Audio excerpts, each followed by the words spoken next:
Welcome back to the 5th episode of Flower Power, a baking podcast with two 20-somethings just waffling through our 20s together. Each episode, we choose a recipe to make together, despite being over 150 miles away from one another. In this episode, we're making pasta and 2 different sauces. We'll get into that. This episode, we have some hot takes for you. So we've been considering all of our opinions that other people might not agree with and decided what better time than to get it out in the open than on the internet. It's the perfect place to shout out all of our big, slightly polarizing opinions, isn't it? That's what everyone else seems to like doing. And one of the best things was that we had a conversation with my boyfriend and he's got some interesting opinions, and he honestly, I don't necessarily disagree with any of your partner's opinions, but they're kind of fresh outlooks on things I hadn't considered before. I disagree with him on a lot. I mean, I wouldn't say I disagree with him on all of them, but I don't know, I can see the points that he's making on a couple of them. So hopefully with this episode, I mean, if you agree with us, awesome. If you disagree with us, we would love to know why, because I think it could be the start of some very fun conversations. Oh, it's always nice to get a fresh opinion on something and getting to discuss things that you maybe are a bit set in your ways about. And then somebody comes up with something and you're like, oh, I never really thought about it like that. That's new. Maybe I'm wrong, or maybe I can think about this slightly differently. I just think everybody needs to open their eyes a little bit. And so that's what we're trying to do. Oh, yeah. So we have all our ingredients out. You can't see all of mine, but you can see some of them. Are you ready to make? Yeah, I am ready to make. So today we're making pasta, and yeah, that can sound a bit daunting. Like, pasta is the kind of thing you can just get off the shelves in the supermarket. It somehow tastes magical in restaurants. That's impossible to make at home, right? Wrong. You need literally 2 ingredients. I kid you not. It's a bit time consuming, but it's also very fun. It does get a bit messy. But it's great fun is an interesting choice. Yeah, there were choices made this morning. Anyway, we'll see if by the end of the episode we're still wearing black, or whether we've turned head to toe in white flour. Watch along to find out. I know that this is quite a time-consuming process, but we did a practice run, and in our practice run, we both managed to make pasta in just over an hour. So actually, I don't think it's as time-consuming as my first impression was. So it'll be very good. So I'm making a spicy tomato sauce to go alongside my pasta. So I've diced up everything very nicely in a container. Makes me look like a home cooking show. Made me feel very you look very professional. And I did it with my chili plant. Popping off screen. This is my chili plant. I'm incredibly proud. She's just been watered, so she's peeing all over the floor. But I'm using my own chilies. So that's exciting. You can't have any of this, Olly. No, I don't think chilies are very good for dogs somehow. Definitely not.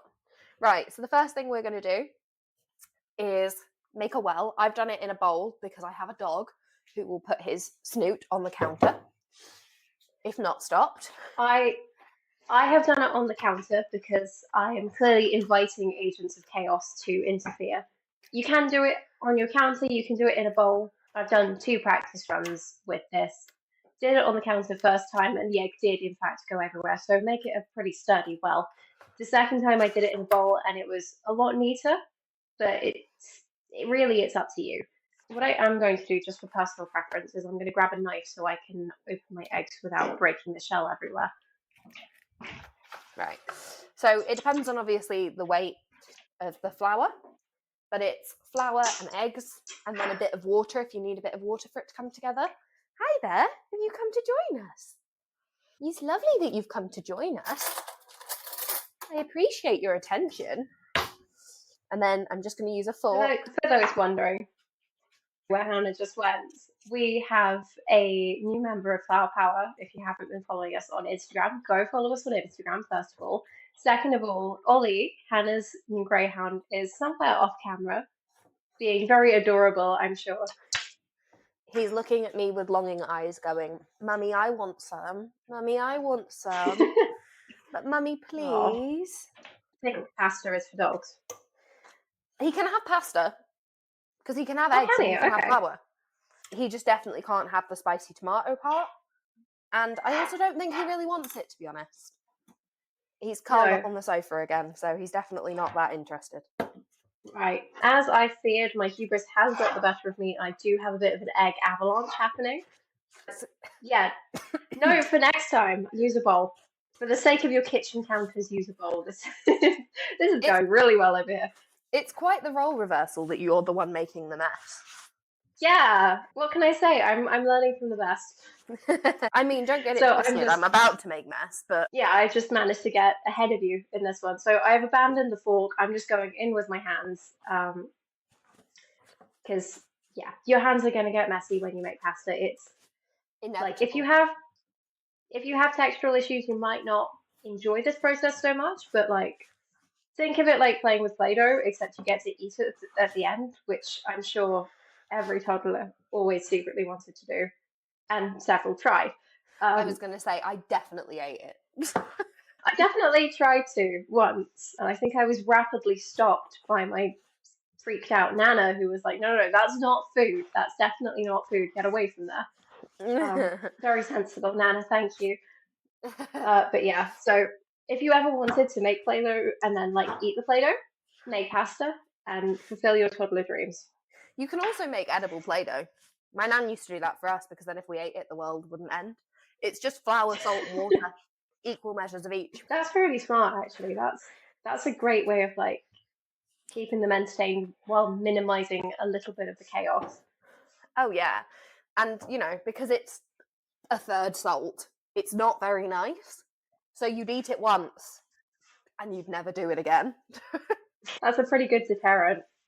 It was a very good deterrent. She'd only ever make us one colour at a time, though. I used to complain about that quite profusely. To be fair, like you try mixing Play-Doh, whatever you do to it, it will end up brown. I think that's why she only let us play with one colour at a time. Didn't stop me from being annoyed by it. Oh no. So once things start coming together, it's time for your arm workout. You got to knead this for I'd say about 8 to 10 minutes until it's all one combined dough. Yeah. If you're a weakling like me who needs to go to the gym more often, this may be kind of difficult, but persevere and you will be rewarded. It's not as easy to do as bread because bread is a bit of a softer dough. Yeah, bread's a lot more forgiving, but like you're not expecting it to be super stretchy. That's what the pasta machine is for. Although if you don't have a pasta machine, you can still roll it out by hand.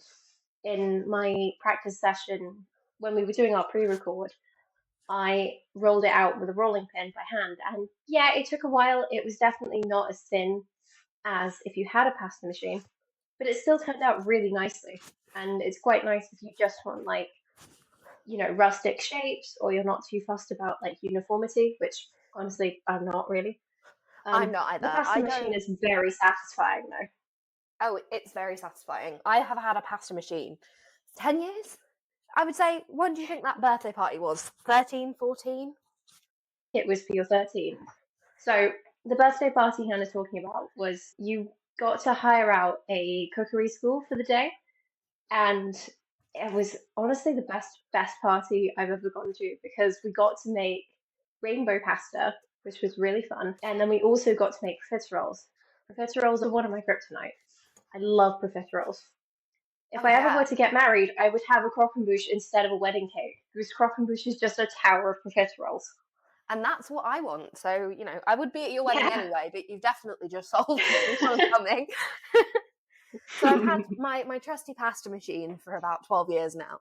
And at the time when I got it, it can't have been more than £12, £15. I know that Charlotte bought one the other day for, what was it, 20? Yeah, 25. from Sainsbury's. I'm not saying it's like the best pasta machine in the world, but it does the job. Mine can't have been more than that. It's been around for a long time. It still works. It's a bit rusty in places, but it still works. So, you know, even if it's something that you're like, it's a bit of money, they don't expire. It'll still work for a very, very long time. And if you're lucky, you can find one in a charity shop. I mean, just as a testament to the longevity of these things, my folks got married in 1997, and one of their wedding gifts happened to be a pasta maker, which made my dad very happy because he loves everything to do with like Italian food, Italian culture. You know, this pasta machine's been going 27 years. It works pretty beautifully. The tagliatelle bit does get a bit stuck, but if you want to just roll out normal pasta sheets, then it works like a dream. It also came with a ravioli extra, which is really cool. And I kind of want to borrow that just so I can learn how to make ravioli at some point. Which, as soon as Charlotte does, we'll be turning that into a YouTube short or a YouTube video, as we're going to try and use a bit more of all of the platforms that we have available. So if you want to see more from just Charlotte or just me, or Olly's going to have his own little segment coming soon. Olly tries, because I'm trying to make my dog homemade dog treat because I'm a dog mum in her 20s, and that's what we do. Yeah, we are currently, like, we already have a YouTube channel. It is Flower Power Podcast. Flower is in plain flour, like what I'm using here. And we are currently working on growing that and figuring out how on earth all of this works. Because if you guys hadn't realized by now, we are amateurs. We love what we do, but we are also at the very beginning of our filming and recording and creating journey. And to me, I'm so excited about that. I love learning new things. So yeah, if you know, watch this space. Like more amazing things are coming. We are growing and learning from everything that we're doing, and we really enjoy it. Like we genuinely are best friends. We've been best friends for a very, very long time, and we don't do this for any reason other than the fact that we really enjoy it. It's just a passion project of ours. So every bit of support that we get really means a lot. Whenever we get a new follower on Instagram, we send each other a message like, "Oh my god, who you seen?" We get so excited. It's a passion project for us. So we really hope you'll follow along and enjoying it with us. Exactly, because like it's so lovely being at the start of building a brand new community, really. We don't know where this is going to take us. That's the cool thing. And while I personally quite like certainties a lot of times, I like the unknown in this aspect because there is endless possibility here. Exactly. Endless pasta, I might say. Very Sorry. fun. Anyway, going back to the pasta, this, as you can see, is getting more like dough-like. So I'm pretty happy with that so far. Yours is looking pretty good too, Hannah. I think mine is ready to rock and roll. So I think mine is too.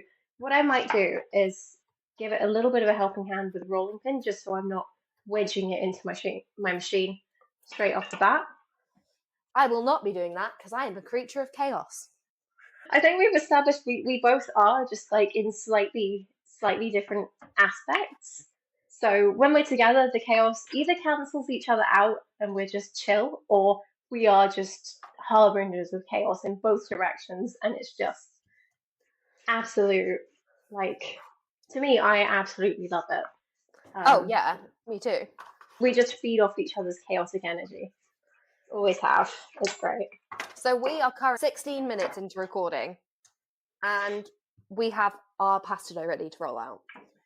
So just to give you an idea of the fact that it doesn't actually take as long as you think it's going to, let me just attach this to the side. The pasta machine obviously isn't the only new thing around here. People who've watched literally any episode before this one, this is a whole new kitchen. There are a lot of things I'm still getting used to. I have space for once. However, I also have so much more stuff than I thought. This is one of 3 rolling pins I seem to have acquired in the past 3 weeks.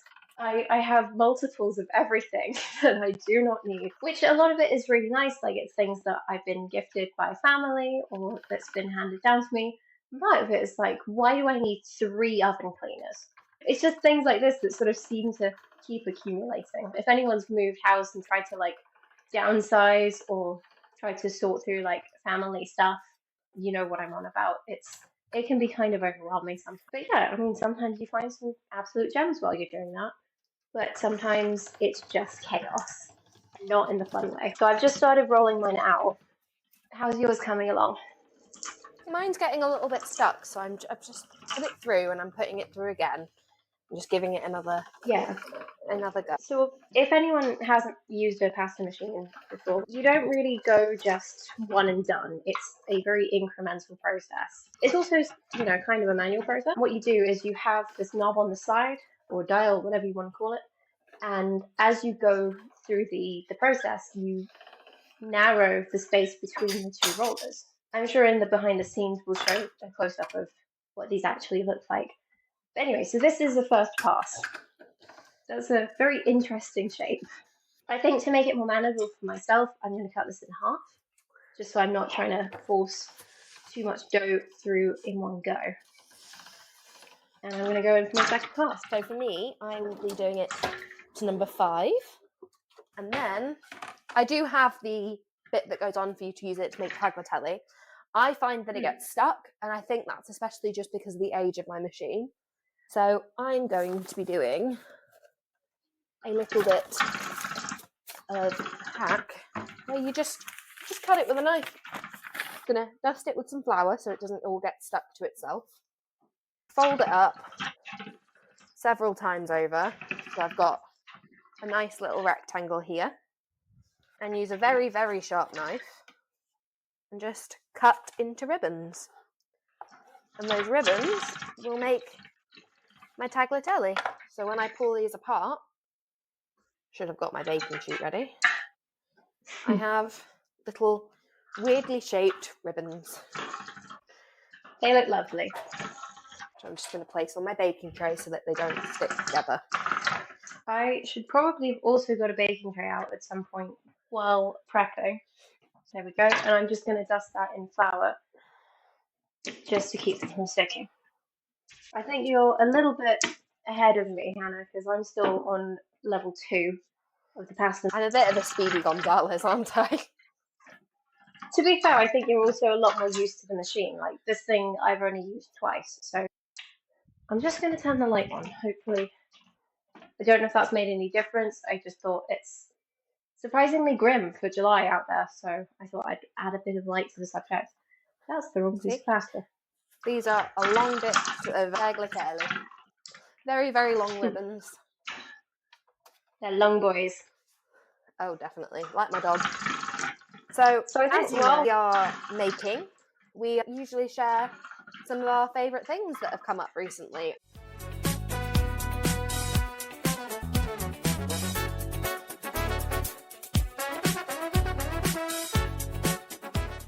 And I know Charlotte has a really interesting one to tell you, so I was gonna tee her up and say that she's got a really interesting thing that's been going on, other than moving house, that is.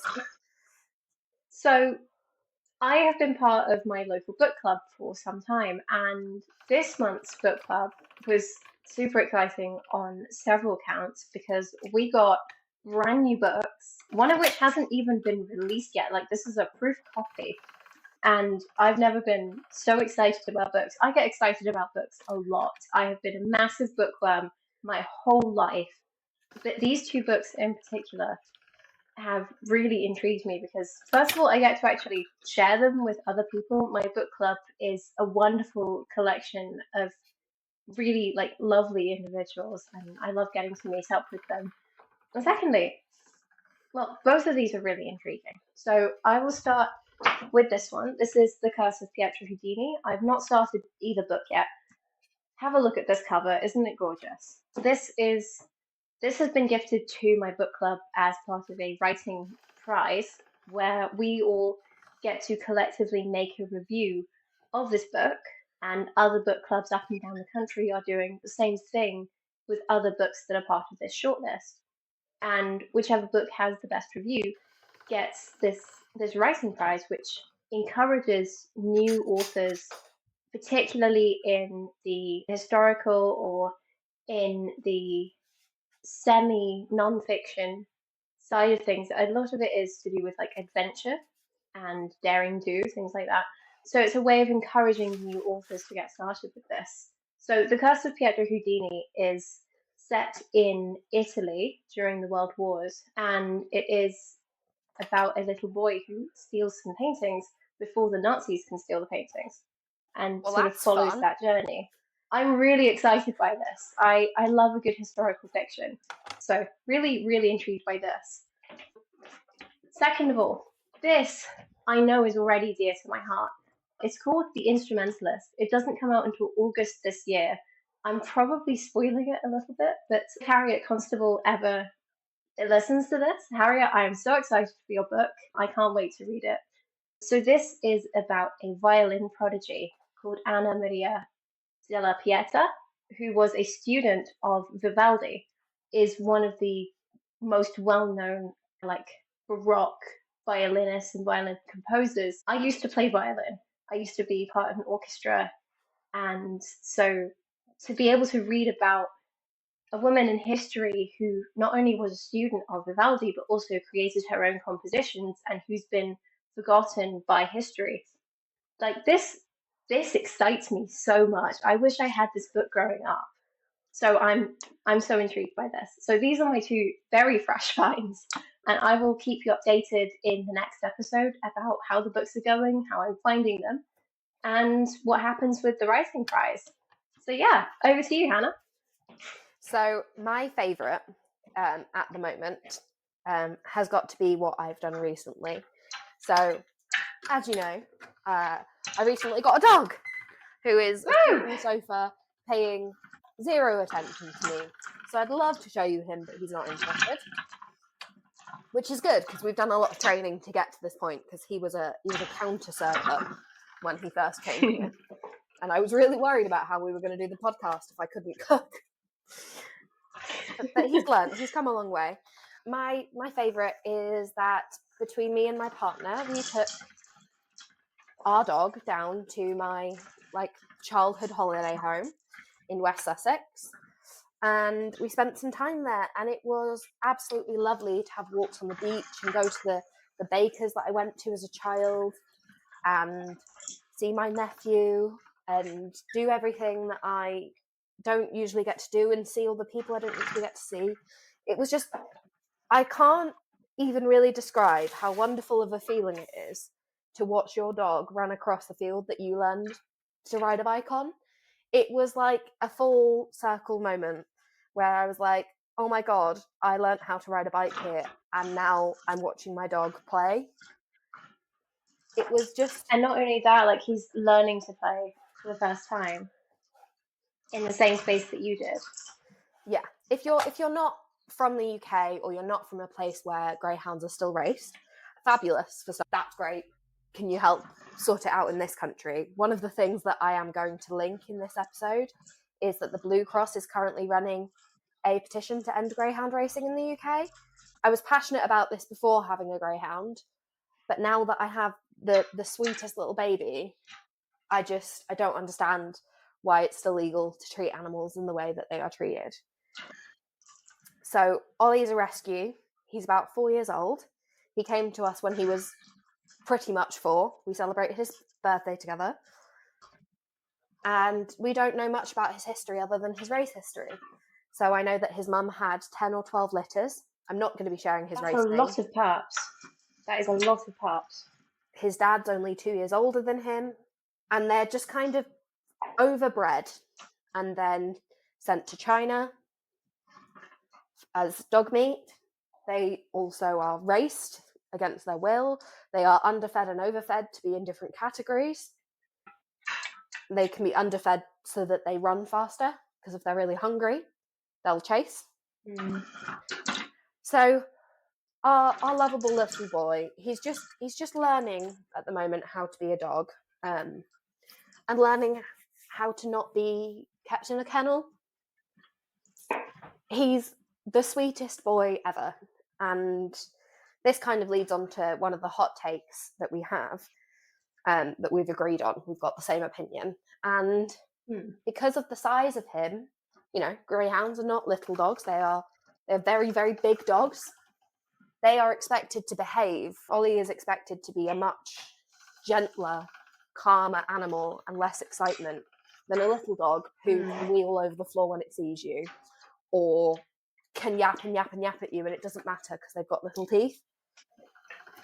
I just think that all dogs should be held to the same standard, and you have to be a responsible dog owner and a responsible dog parent. But all dogs, regardless of their size, should be held to the same accountability, a same amount of training. It's not fair that you can have no control over your dog, and my dog, because he's a big dog, has to just stand there and let another dog growl at him. It's just wrong. It's just wrong. I completely agree. I've never had dogs myself. I mean, I've been with partners who are dog owners. My current partner has two Vizslas, and again, they're big dogs. They're not as big as greyhounds, they're not quite as powerful, but they were still bred for like hunting. And then an ex of mine had a Chihuahua, and the level of behavioral expectations between like my current partner's family and their dogs and my ex's family and their dog is so vastly different. So my ex's Chihuahua was, I think just the best way to describe it was a menace. He'd clearly been spoiled and was spoiled because he was essentially bred to be a lap dog, which, that's not the dog's fault. That's what's been bred into him. But every mealtime he would demand dog tax, so you'd have to scrape off the best bit of your meal to give to the dog, like he was some kind of deity. And I just found that kind of absurd because, larger dogs are kind of generally trained not to do that because that can be considered scary. Whereas like a tiny little yappy thing, maybe that's not considered scary because they're really small. I mean, they still tried to go for my ankles several times, but it's interesting how the two, like, to contrast them together, it's interesting how different the approach is to them. Like when you see a little fluffy dog, the general consensus is, oh, look how cute. The general consensus for a big dog is, should I run or are they going to chase me? That's not how I feel, but that's what the general like opinion seems to be, is people are scared of big dogs, even though every big dog I've met is really soppy and really lovely and really gentle. And the And they smaller have to be. dogs, yeah, they have to be. I mean, I have met lovely Chihuahuas since, to be honest. Like my cousin has a Chihuahua who is very sweet, but is also very territorial and very protective. And so like that's doable. But that means that like, when the Chihuahua gets protective, it's seen as cute. But when like, when the Vizsla gets protective, it's seen as scary. Yeah, there's a big difference in how dogs are treated, just depending on their size. And my mum and dad have a Springer Spaniel. He's absolutely gorgeous. I love him. He's a bit of a maniac. He's a bit mad and probably needs a bit more help and support in the training department. He's a rescue as well. He's not very well socialized. He kind of struggles in new situations. But because he's little, it doesn't seem to matter as much. And if I'm walking my spaniel, I have to stop people from touching him because he doesn't like being touched. Whereas walking my greyhound, people cross the street to get away from him. And I understand being afraid. That's fine. I mean, he's not going to do anything. He's on the lead. I'm not going to let him get close to you if you look uncomfortable. He only wants love. Yeah. He is the soppiest thing going. But, I'm responsible. I'm not going to let that happen. And it's kind of wild how the little dog is seen as, oh yeah, I want to give that a cuddle, and he really doesn't want it. And the big dog just wants to be endlessly loved and doted on. And people cross the other side of the road to not touch him and not see him. And a lot of people just want to know about his race history. Yeah. And I'm like, he's not a race dog anymore. He's my dog. And we love I do understand why people get scared of dogs, though, to be fair. Like, I wasn't super keen on dogs for a long time just because I wasn't growing up socialized with them. My dad's scared of dogs because there were some dogs living next door to him when he was little that weren't very well trained, and so they would get quite aggressive. And oh, yeah. Yeah, like I completely understand how people would be scared of dogs. I completely understand that. I'm glad that I'm no longer scared of dogs, but I completely sympathize with that. But like, the best way to make dogs less scary is good training and being a responsible pet owner. And that's regardless of how big your dog is. You need to be able to be responsible and look after the dog. Maybe I'm preaching a bit because I don't have a dog, but from being around people who have dogs, who love their dogs with all their heart, I get it. You want the best for your pet. You want the best for your animal, your loved one. Olly's Yeah, part of the family. He's not just a dog. He's exactly. our third member of our little family over here. And whenever we go out of the house and we go do something scary for any one of us, we all sit there and we put our hands and paws in the middle and we say, "Go team." Oh, It's very cute. that I is love it. that is the most adorable thing I've heard all day. I love that.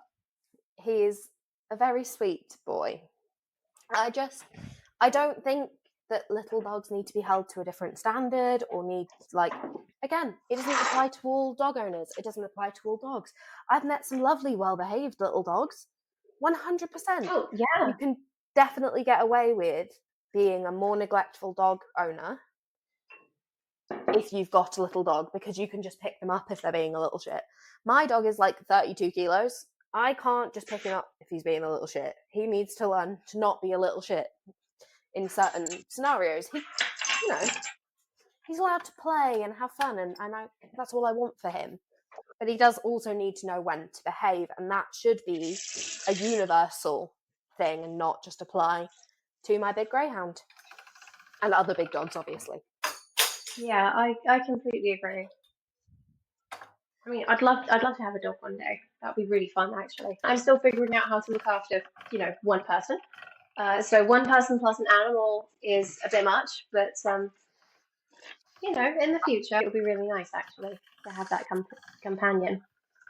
I don't think that I could do it without my partner. We are quite compatible parent because he does different things than I do, and he enjoys different things than I do. I'm not wholly interested on going on the same walk every morning at 6 a.m. I like doing it, but it doesn't fill me with joy. It kind of fills me with dread.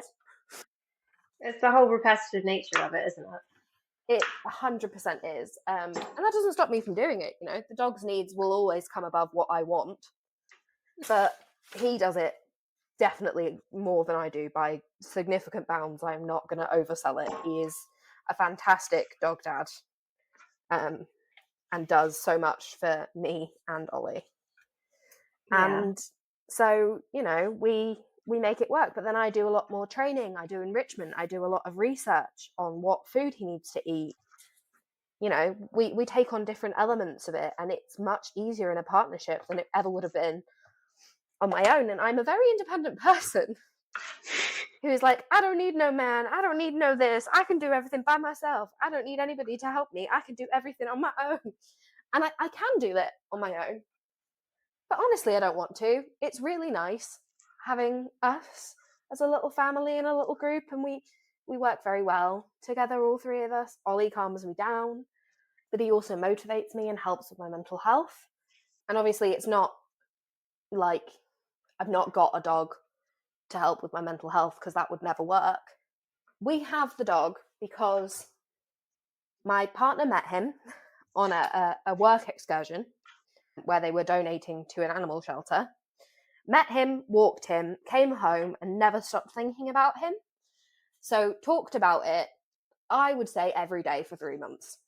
And then eventually I said, well, let's talk to the landlord. Let's figure everything out. Let's see if we can do it. So we talked to the landlord. She said yes.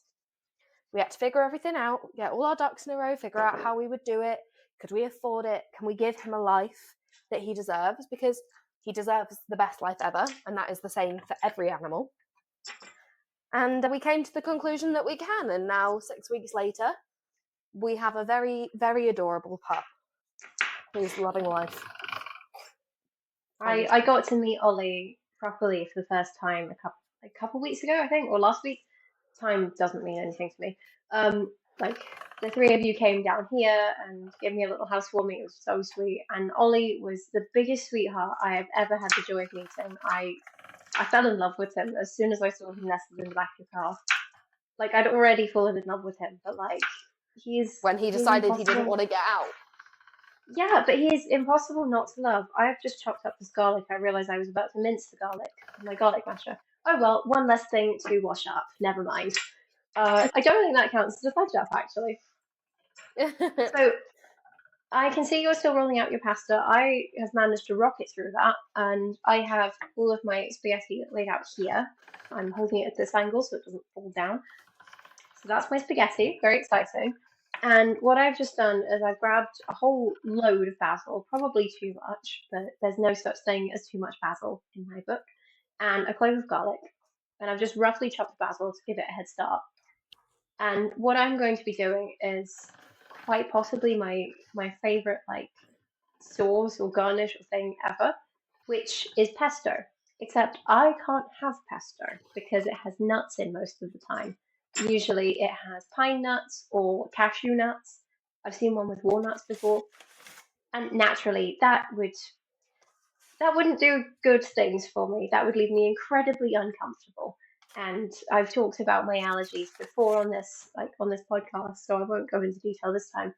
But yeah, so I found a variant of pesto that I can actually eat, and it is the best thing ever. So it's a French Provençal variant called pistou, Pistou, or variants thereof, which is very similar but doesn't contain nuts. And I would quite honestly just eat this stuff with a spoon. So that's what I'm doing for my sauce.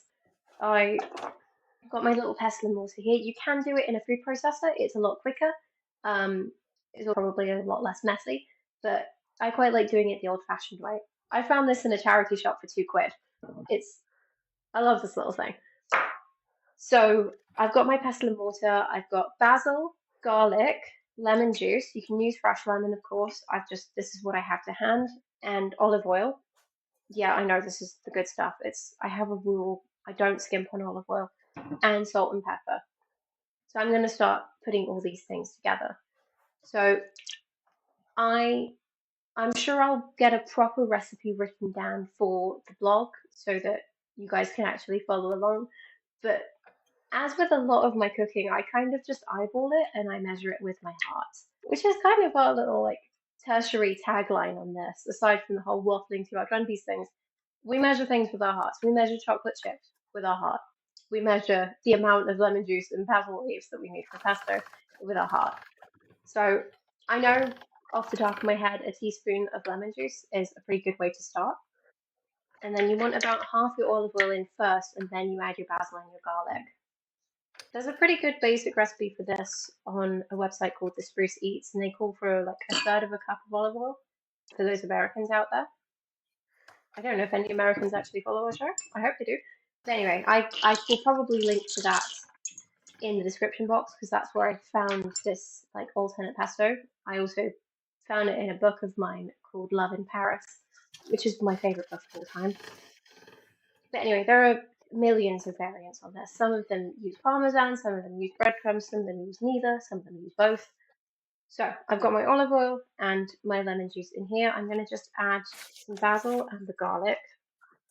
And I'm just going to muddle that a bit together just so it goes down a bit. You can see this looks quite full. I know this is quite a small pestle and mortar, but trust me, this will go into a paste. Okay, we need to cut this bit out. I'm gonna be doing my spicy tomato sauce. I've just about finished cutting my pasta. I'm just checking in on the greyhound. Oh, we've got Snoot incoming. Oh, no, you can't quite see him. He's still off frame. Oh. I'm not going to invite him over because I don't want him to think that he can come up to the kitchen counters when I'm cooking. I don't mind if he comes over of his own accord, but I'm not going to encourage it. I think that's very wise. That's a big stretch. That's a big stretch. Hi, baby. You can just about see his snoot. Just about. It's here. There he is. Hello, Olly. We should start doing like a bingo card where it's like, check it off your bingo cards if you see an Ollie snoot. Who spots the Ollie snoot first? Yeah. Is it Charlotte or the audience? Because it won't be me, because I will see him first. But that's... Why are you trying to stick your head in the baking cupboard? You can't have it. You also only like oats that's in that cupboard. And I'm not making you biscuits today. I know that's very disappointing. Right, so that is all of my basil. Oh, I may he's have gonna lay overdone it down. on the basil. Oh, he's having another snooze. He's going to lay down on the floor exactly where I need to be because he wants to be right next to me. He's so helpful. Is he? So that is he's your little shadow hound. my tray of tagliatelle. I'm going to try and hold it back a little bit so you can actually see it. I'm going to just try and dust off some of the flour off my tits. That's a sentence. And I'm going to get started on my sauce. So, the fuck it method, as per usual. A little bit of oil. Olive oil would be even better. We've run out. And I'm not going to the shop just for olive oil. Use what you have. So there we are. Hi there. Would you like some attention? Let Mummy wash her hands and then you can have a little bit of attention. So I'm just heating up the oil and washing my hands off screen. He's a good boy. He's a good boy. Hey, he's Mummy's good boy. Right. Now that's heated up. In this container, I've got peppers, chilies, and tomatoes. So I'm just going to put the chili garlic mixture and some of the peppers. I'm not trying to put the peppers in, but they're in there anyway. The oil, a bit of salt and pepper, and let this sort of fry away. I'm also going to add salt to my other pot, which will have my pasta in it. The best thing about fresh pasta is that it takes hardly any time at all. Oh yeah, it gets cooked in about, I think, 3 minutes. Not even that. So while we're at this bit, there's no best time than the present.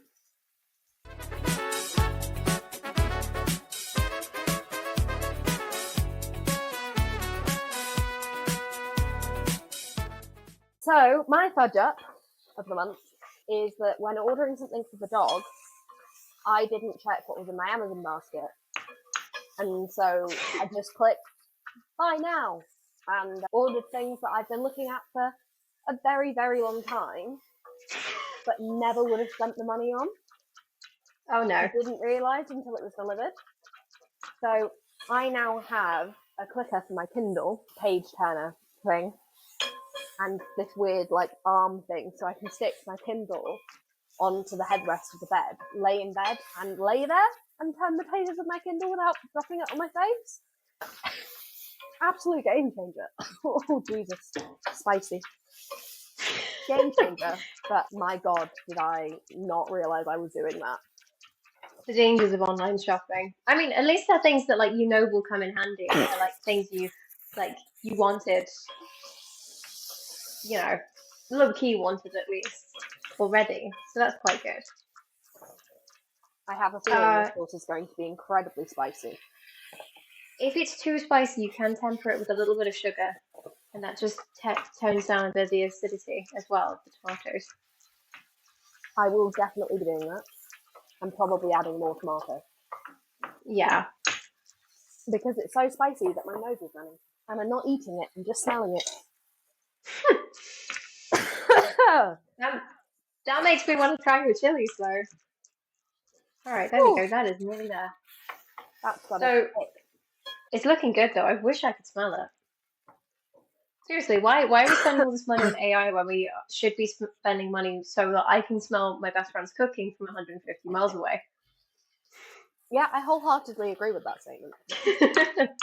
Like, how have we not invented smell-o-vision yet? Oh my God. You good? Woo! Spicy! Is this the first time you're using one of your chilies? I used 3 of them. Did you remove the seeds? No. That's probably why it's very, very spicy. That might do it. Right. Oh, that's brilliant. So, while I'm being killed by spice, let's get some spicy hot takes. So, a very quick one for me is that if you don't vote, you don't get a say in any political things. So we had a general election in the UK on the 4th of July. Oh my god! Do you want to take 5? Nope. I'm all right. Okay. And a lot of young people, we actually had a 60% voter turnout in the UK. Definitely, we could have done with more than 60% of people. Like, I think I don't want to go too political here. This is, but of what could have happened and what did happen, I think we did get, net generally better outcome. We could have had a better outcome if more people had voted, but we'll just have to see what, where we go from here, really. But no, I'm in complete agreement with Hannah here. Like, I'm of the opinion that voting age should be lower to 16 because I think more like, teenagers have a lot of thoughts and a lot of opinions and they're trying to find their way in the world. And a lot of older generations seem to see this as, oh, well, that means they don't know enough to vote. Okay, well, give them the option anyway. Give them the resources that means that they can make informed decisions. And what I can tell from like teens nowadays is a lot of them are really disillusioned with everything, and they feel like they don't have any power. So why, what can they do to change that? I mean, I think back to like when I was sort of 18 or so. Greta Thunberg at that point, I think, was 15, and she decided to take things into her own hands and become like an environmental activist. And that's sort of the only power that teenagers sometimes feel like they have. So I think we should be giving more of a voice to them. I also, this is going to be a spicy follow on from this. So Australia has compulsory voting. I What? think we should have Australia has compulsory voting. You have to Why vote. is You that have not to at a least. thing everywhere? Yeah, exactly. Like, it doesn't mean you have to vote for a specific person. It just means you have to put a ballot in. It doesn't matter what you do on the ballot, but you have to at least show up. And, you can spoil your ballot. You can put a cross over all of them. That's fine. In fact, I'd encourage doing that more than just not voting, because at least then you've made your voice heard and said, I don't like any of this. By not voting, you're basically saying, I don't care. When if you're going to complain about it, clearly you do care. So why not vote? Like, even if you vote for the monster raving loony party, at least you vote. That's my opinion. What's I very fully funny agree. about that? What's very funny about that, in fact, is I know someone who was in our former prime minister's constituency, and he was running against Count Binface in that constituency. Love that. That was phenomenal. And my friend sent me like footage of like all of these political candidates on like election night. And you've just got Rishi Sunak standing next to Count Binface and another guy who's dressed up looking like a baked bean. Deliberately, this is the guy from the Monster Raving Loony Party. And you just think, what the fuck is the state of politics? But also, it's good that we have parties like the Monster Raving Loony Party. I'm not saying vote for them necessarily, but like they're there to prove a point that the current system kind of sucks. But at least if you want to waste your vote, waste it on a political party that's a bit stupid rather than just not going. That's my opinion anyway. I think that's probably spicier than Hannah's pasta sauce. But anyway, it's now out on the internet. You're welcome. I just don't think if you, like my brother, for example, didn't vote. And I think if you're not going to vote, then you've decided that politics don't matter to you. And if politics don't matter to you, which is fine, that's a fine opinion to have. I mean, it's not necessarily true because politics affect your everyday life. It affects everyone. If you believe that politics don't matter, then, whatever. Live your life. But you don't get to then say, oh, they didn't do this and they didn't do that. If you vote and your party gets in and they don't do what they said they'd do, then you get to be pissed off. I voted for you and you haven't done what you said you would. If the party you didn't get in, you voted for didn't get in, didn't get their seat, then you get to be like, oh, for fuck's sake, this is why they shouldn't have been elected again. You know, you get to win either way here. And also, you can still like lobby the MPs in your constituency if you want things to be changed. Like they're there to represent you, even if they don't align with your views. You still, you know, you can still call them and email them and be a general menace until they listen to you. In fact, I'd encourage that. We pay for them. Just like put that in context in a minute. They are public service. That we pay for them. So in the same way that you get pissed off about NHS waiting times or ambulances or the police service, take that same level of frustration, if not more, out on the people who make the decisions. Because it's not the police force itself and the individuals within it. It's not the ambulance service or 111 who are the problem. They are massively underfunded and undersupported. And overstretched and overstressed. And that has happened as a result of the government. Yeah. So use your MPs to your advantage. That's what they're there for. I think as a local follow-up, I've got another hot take that's, I think we will go away from the political in a minute, bear with us, but follow-up to the hot take, I think that political manifestos should be legally binding. Like, if you put something in your manifesto, you have to be willing to and able to at least put steps towards it and be able to demonstrate that you put steps towards it, rather than just offering a promise and then completely like ignoring it, doing a U-turn and just, you know, failing to deliver. Why did you fail?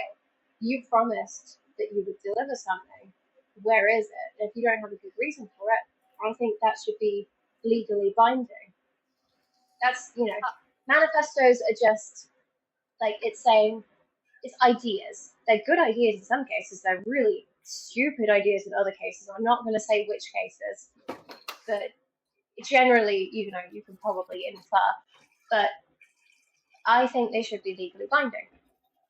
If you say you're going to, let's say, for example, this is something that I'm very salty about. So was it 2015 or 2010? We got a coalition government, and one of those parties said that they would lower the tuition fees for universities because they were at £3,000 a year. Guess what happened? They raised them to £9,000 a year and then £9,250, and now there are millions of people who are in more debt to the government because a political party actually actively went back on their promise. And then you wonder why people don't vote. I don't wonder why people don't vote. I just wish they did. Oh yeah, me too. Me too, absolutely. But like, I think that's my probably spiciest take. Is I think if you're going to promise something and then you get elected into power, that's because people expect you to then do the thing. But yeah, that's my very spicy take. Viewers, shall we move on from politics? Let's move on to another hot take. I've just added some oregano to my garden. I bought a tiny, tiny little pot of it, and it is now gigantic. I didn't think it was going to thrive. It is not only thriving, it is starting to take over other pots in my garden. And that only happens to mint.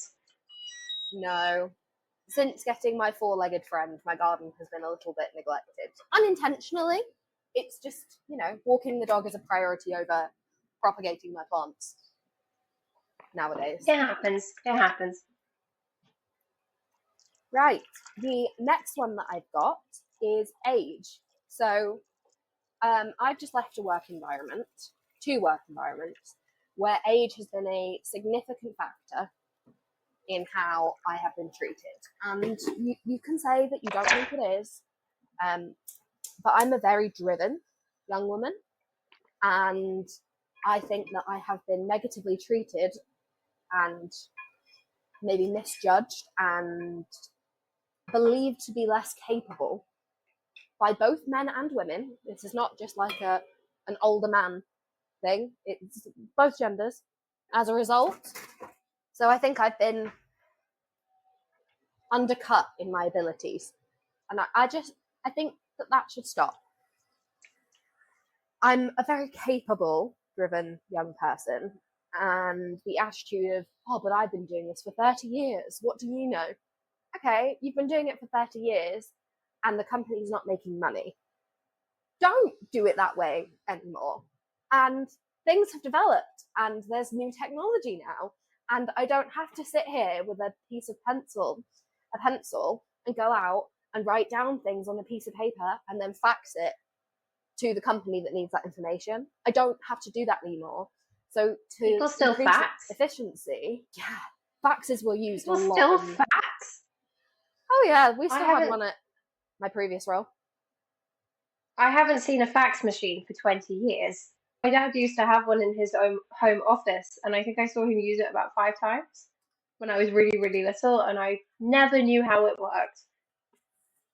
I genuinely thought they were obsolete. I'm having to rethink my worldview a bit. Well, anyway, there's things like faxes and doing things on pieces of paper that can be lost that I just think we don't need to do that anymore. There are better alternatives. Let's get with the picture, get with the time frame, and try and use some new developed technology. And even if it's not technology, a new person with fresh eyes, young, old, man, woman, will just see things in a different way than you, and that is an incredibly valuable experience. I have learned so much from working with people who are older than me. I can't understate how much they've taught me. But equally, I've taught them just as much, if not more. Because I've come to the plate with, I know you don't really like doing it this way because you normally just call them. But instead of calling them and sitting on the phone for half an hour, they have this online chat thing and you can just speak to them for 5 minutes, then you can print out the transcript, keep a copy of it, and if they go back on their word, you've got evidence. I think I'm very middle of the road in that, where like I do, like, I see exactly like people's point if they've been in the industry for a long time of like, the old way is the best way because that's what they're used to. I do get that, and sometimes it is like sometimes that is the best way of doing it, but then equally the whole point of innovation is to try and make things a bit easier for other people and make things like more smooth, more streamlined. Like I am steadily learning in my current role that sometimes it is better to just pick up the phone because otherwise you will be engaged in an email ping pong for what feels like decades. But equally, you want that written confirmation at the end. You want that like Hannah says, like a transcript. So both is good. Maybe that's just the bisexual in me, but like both is good. I think older people do understate how much they can learn from the like newer generations coming up. I think there is definitely like a nuance and a middle ground to be found here, where like yes, innovation is fantastic, and yes, keeping things like succinct and traditional for people who've been doing this a long time and who might struggle with the new technology is also a really good thing to do. Like you can have both, in my opinion. 100%. And I'm not saying that I'm not willing to do things the way they've always been done. And I'm also willing to see how they've always been done. And if that works better than any idea that I have, I'm not going to implement it.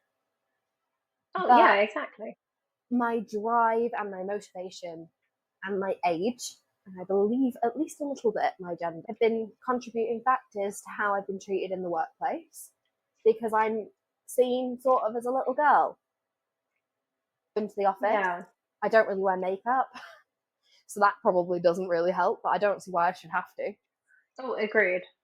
And I turn up and I do my work and I go because, quite frankly, you don't pay me enough to give more of my life than I have to.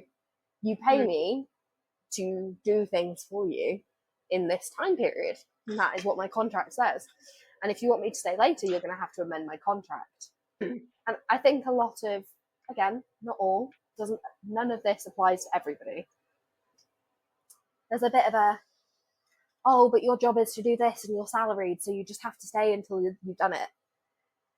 No, you have contracted hours. That's not how it works.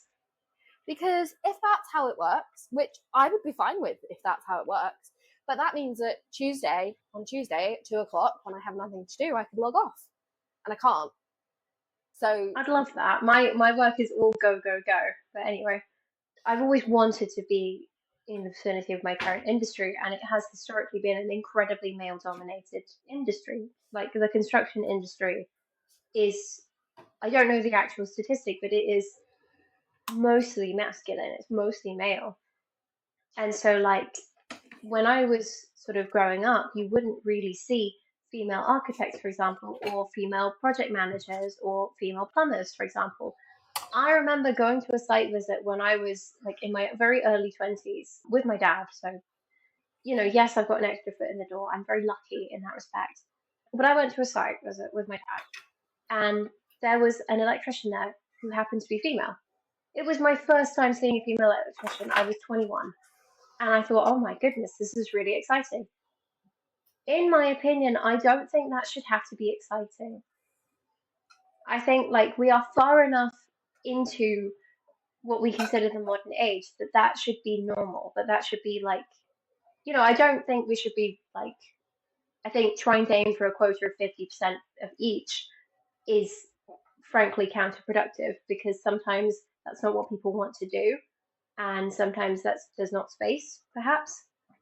But I think we should be aiming for more balance, and I think we should also be, rather than trying to do it as a tick box exercise, the people who want to be there, the people who are actively engaged in the role, who want to learn, who want to do the best job they can, regardless of gender. That's what we should be going for. Like, I shouldn't be excited to see a female electrician. Right now, I am. Right now, I think that's fantastic. I want to see more of them so that I'm not surprised by it, if that makes sense. Like, It makes perfect sense. You don't want it to be an it exciting. shouldn't be a novelty, right? Yeah. Like talking to a female site manager, for example, should not be a novelty. I think a 50-50 quota for anything is just not really the way to do it. I mean, my partner was talking to us in regards to music we were festivals, talking, yeah, and how there's a lot of them now have a 50-50 quota on genders for headlines. But obviously, it depends on the kind of music. If you're going to a metal festival like Download, there just aren't as many all-female rock bands as there no, are male. And that's not a negative comment on women, but you couldn't do a 50-50 quota because there's not the same caliber of artist. Not as in talent and ability, but in popularity, which is where it gets muddled. yeah. I think you get a lot more like folk artists who are female, for example, or a lot of pop music is more female dominated, and you want to take a more nuanced depiction. And I think that's a lot of the things that like get our hot takes going, is where is the nuance in general opinions? Like you can say a hot take, but there's always more behind it. Like you can say, oh, there shouldn't be 50-50 of gender in a music festival, which agreed. Let's expand on that. That we shouldn't be surprised to see a female plumber. Agreed. Let's expand on that. Like, diversity and inclusion should not begin at the top. So you should not be aiming for a quota of 50% in anything if you're not then putting the same amount of funding and education and training on both genders at the bottom, because you're never going to meet that 50% until you change the bottom of the rung. You're not going to have female plumbers if the entire class at college is men, because it's intimidating. I did science, yeah. I did physics. It is intimidating. You have to be quite a stern woman to continue to study something where you are one of the only women in the room. It is intimidating. It's a very similar thing. It's a very similar thing with architecture. I studied architecture. My cohort when I joined was pretty like equal, I think. Like there was slightly more boys than girls. But the amount of girls who went to different subjects, because most of the tutors were male. Not because most of the tutors were male, but like you could see that when you went up the rungs, the further up you went, the less equal the genders became. Like when you get to management level in architectural firms, I think a couple of years ago, the top 10 companies in the UK, I think only like architectural firms, this is, only one of them was run by a woman, for example. I don't know what the statistics are now, but like a couple of years ago when I graduated, that was the case in the UK. Like the bottom rung, like the architectural assistants were starting to be more diverse. You started to have more people from diverse backgrounds. You started to have more women, more queer people, for example. at the bottom rung, but the further up you went, the whiter, the more male. That's just how the pyramid works. And I think it will take a lot of time before those rungs start getting a bit more even. I would love to be a lot further along than we are, and I'd love to know why we're not further along than we are. That's like, that's my motivation is, okay, why haven't we had this change before? How can we implement it better? Because it's clearly not for lack of trying. Like, there are people who are trying to get into these fields from diverse backgrounds. So it's not for lack of trying, but what's the holdup at the top? Like so again, talking about architecture, a couple of years ago, the RIBA, Royal Institute of British Architects, elected its first Black president. There was a huge outpouring of support from the younger cohorts who wanted change. And so we elected a younger, more like upwardly mobile president, and the amount of change that the RIBA has seen in the years since has skyrocketed. It's not perfect.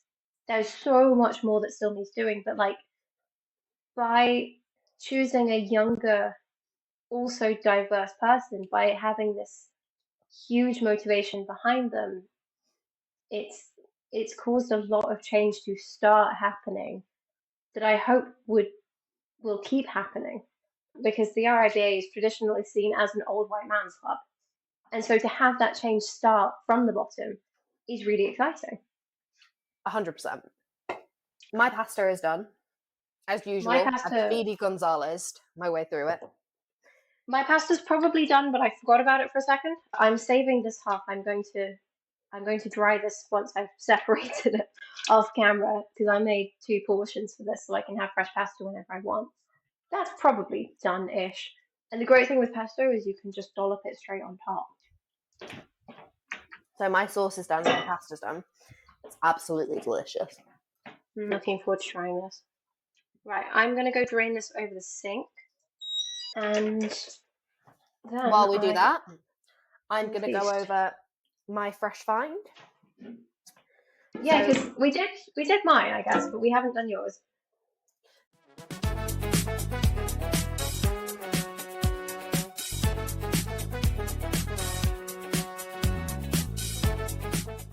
So my fresh find is a camp snap camera.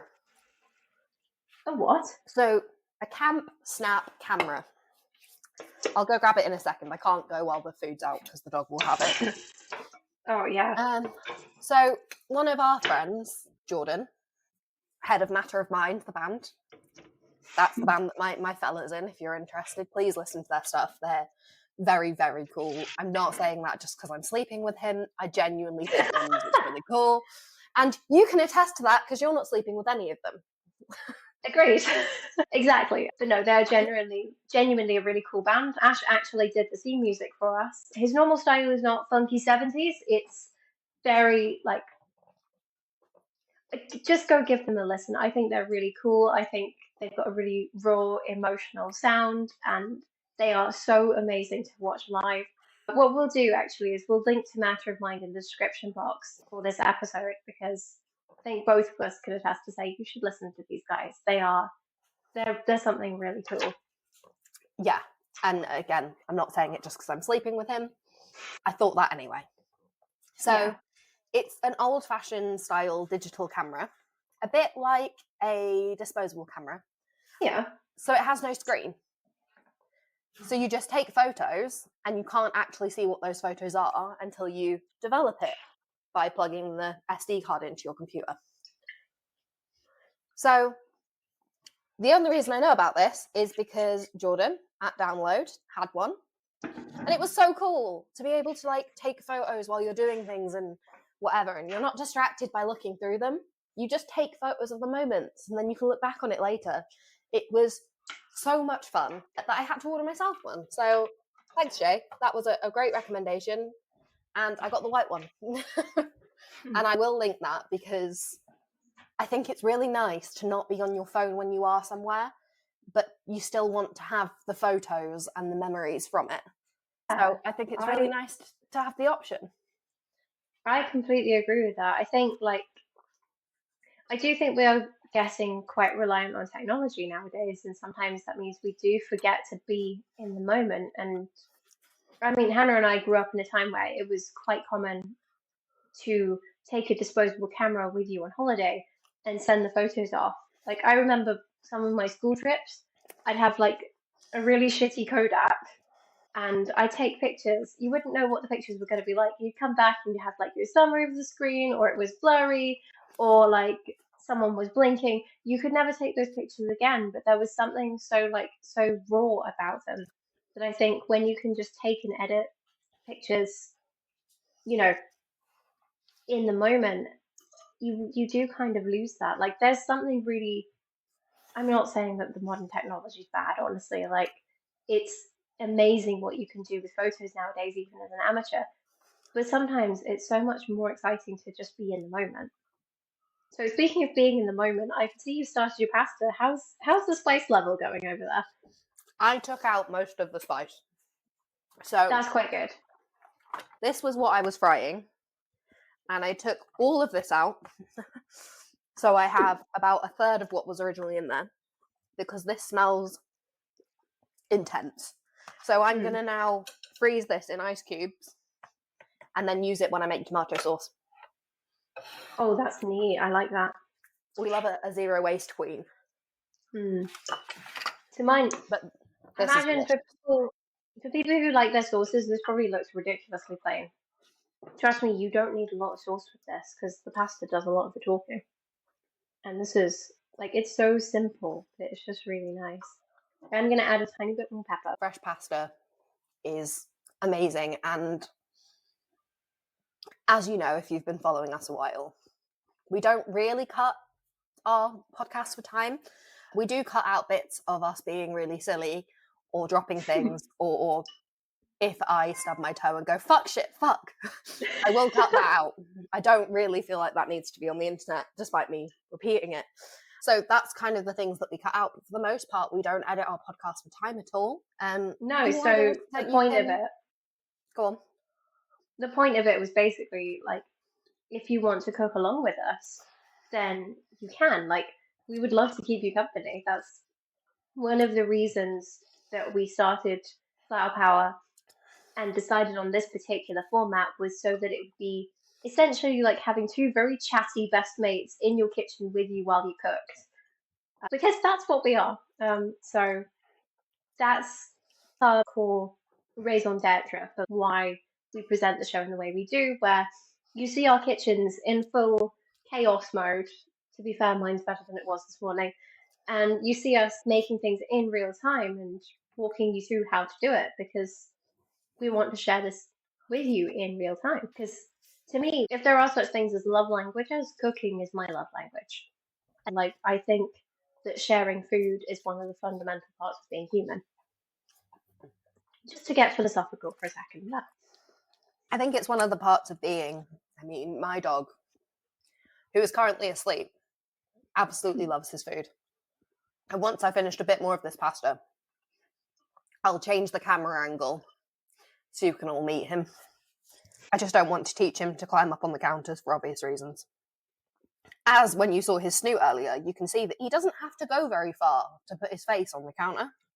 So we're trying to teach him to not do that. Oh, yeah, like when he came over here for the first time and he was inspecting everything, like you could see his nose like just popping up over the counter about where my hand is, actually. Just sniffing along. It was very cute. Not the kind of thing you want to have out while you're cooking, or while you're cooking and filming at the same time. Especially with the kind of things that I really enjoy. This is spicy garlic pasta. Dogs shouldn't have spice because it'll make them really ill, and they're allergic to garlic. So this is a recipe for disaster, but it's absolutely delicious, and I'm not going to not eat it just because my dog can't have it. And I think as long as you tidy up later, which you will, then it's all good. Oh yeah. So yeah. Just so good.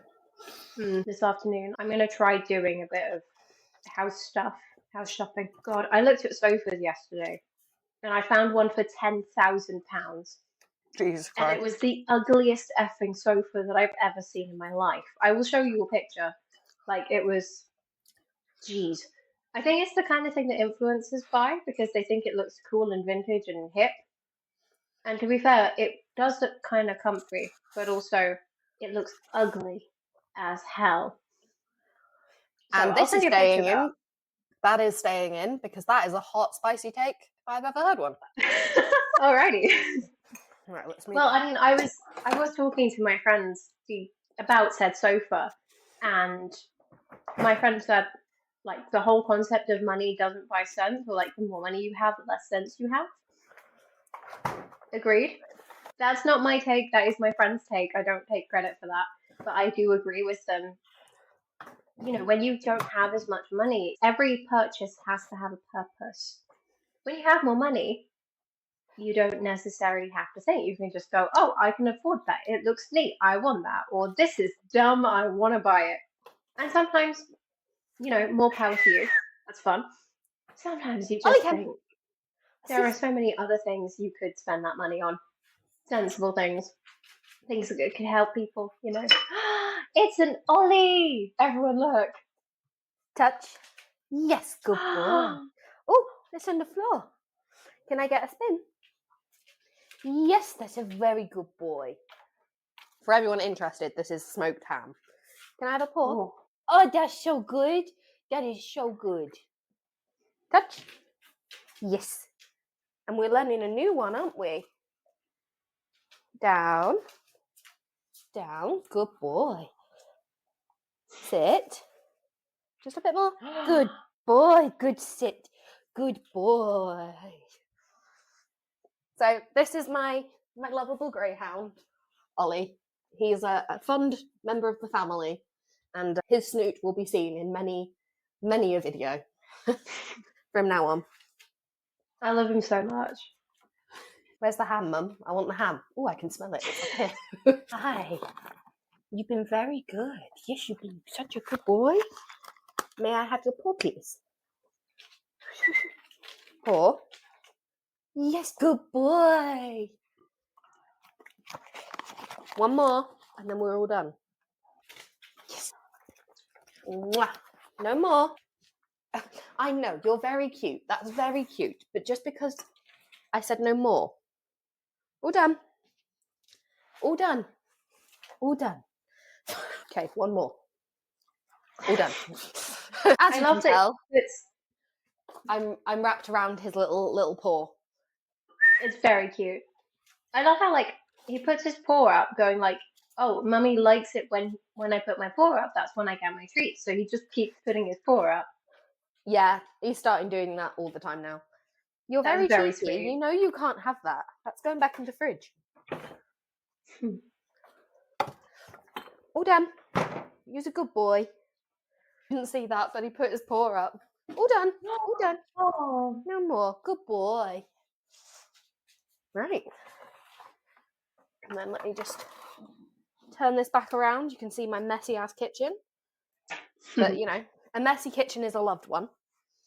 You can find us on Instagram at Flower Power Podcast with dashes in between. Or our website, flower-power-podcast.com, where you can find episode transcripts, recipes, and bonus content. Our episodes are released monthly via Spotify, YouTube, Samsung Podcasts, and on the Flower Power website itself, where you can also find transcripts for each episode, recipes, and fun bonus content. Thanks for listening, and happy making.